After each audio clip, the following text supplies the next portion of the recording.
क्या कहेंगी आप लोगों की तरफ से जो जद्दोजहद की जा रही है, वो तो की ही इसीलिए जा रही है? मैं सिर्फ इतना कहूंगी कि जो मर्जी कर लें, जितना मर्जी भाग लें, वजीर आजम तो इमरान खान नहीं बनने और 2/3 मेजोरिटी से बनना है। आपको वो स्टेटमेंट परवेज रशीद की याद है जब वो कहते थे हम शेरवानी का बटन भी नहीं देंगे। उसके बाद क्या, शेरवानी पहन के मेरा कायद, मेरा चेयरमैन वहां पर आया और चेयरमैन बना वजीर आजम मुल्क का। अब वो दोबारा आएगा और ऐसे आएगा कि इन लोगों की जमानतें जब्त होंगी। फिर यहाँ पर ये कहते हैं ना, और इस वक्त वो मुल्क का मकबूल तरीन लीडर है। इनके तीनों बड़े लीडरों को भी मिलाए ना तो उसकी 2/3 यानी उसकी जितनी पॉपुलैरिटी इस वक्त अवाम में ना, उसका ये तीनों मिलकर भी आधा भी मुकाबला नहीं कर सकते हैं। और हालात यहाँ पर है इनके, माशाल्लाह से जिनको ये लीडर मानते हैं ना, भगोड़े लीडर का, उनकी सूरत हाल इस वक्त है कि अपने भाई के होते हुए इमरान खान के डर से वो इस मुल्क में नहीं आ रहे हैं। अब इन्होंने पहले बड़ी बात की जी, फर्दे वाहिद की वजह से असेंबलियां तोड़ दी गई उसकी ख्वाहिश पे। अब ये कह रहे हैं फर्दे वाहिद की ख्वाहिश के ऊपर सियासी कुर्बानी भी होगी और सियासी कुर्बानी के बाद जिसको चाहेंगे वजीर आजम भी बनाएंगे। इनकी बातों में लूप होल्स मैं आपको बता दूं, यानी इन्होंने ये बता दिया कि ये जमहूरियत के लिबादे में छुपे हुए लोग थे। ये अपनी छांगा मांगा भी इन्होंने अवाम को याद करा दी, सिंध हाउस की मंडियां और जमीरों की बोलियां भी इन्होंने याद करा दी, जब इन्होंने 63A को जस्टिफाई किया और ये कहा कि जी लोटो को तो शामिल होना चाहिए था। भाई लोटो को निकाल कर आपको हुकूमत से बाहर अवाम ने निकाला है, ना सुप्रीम कोर्ट ने निकाला है, ना इमरान खान ने निकाला है। और अब भी इख्तियार के कब्जा माफिया को अवाम निकालेगी अपने बैलेट से, सबसे बड़ी मिसाल चौधरी परवेज इलाही को आप लोगों ने अपनी पार्टी में शामिल कर लिया।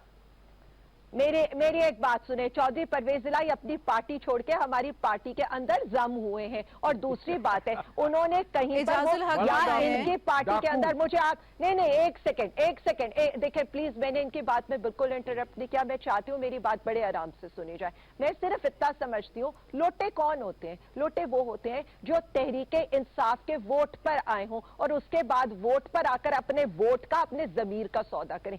अब मैं जो बात कर रही थी, इन्होंने कहा जी हम क्यों नहीं कहते नेशनल असेंबली के इलेक्शन हो। हमने तो 11 अप्रैल को जब इस्तीफे दिए थे, 90 दिन के अंदर इस्तीफे मंजूर करके आप लोगों ने इलेक्शन अनाउंस करने थे।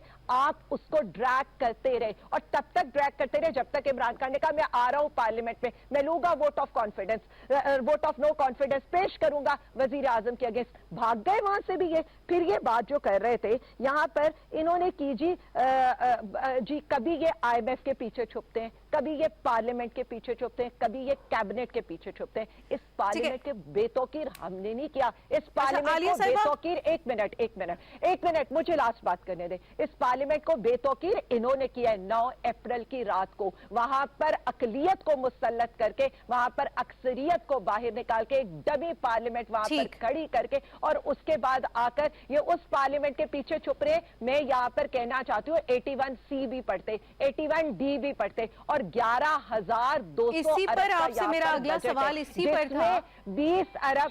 मेरा अगला सवाल आपसे इसी पर है कि आप लोगों ने कौमी असेंबली से इस्तीफे दे दिए, आप लोगों ने खैबर पख्तूनख्वा असेंबली तहलील कर दी, आप लोगों ने पंजाब असेंबली तहलील कर दी, और ये सारी जो प्रैक्टिस की गई वो सिर्फ इसलिए की गई कि इलेक्शन हो जाए। लेकिन इलेक्शन तो होते दिखाई नहीं दे रहे। फिर आप लोगों की तरफ से जो फैसला किया गया, आपको क्या लगता है कि वो फैसला बिल्कुल दुरुस्त था?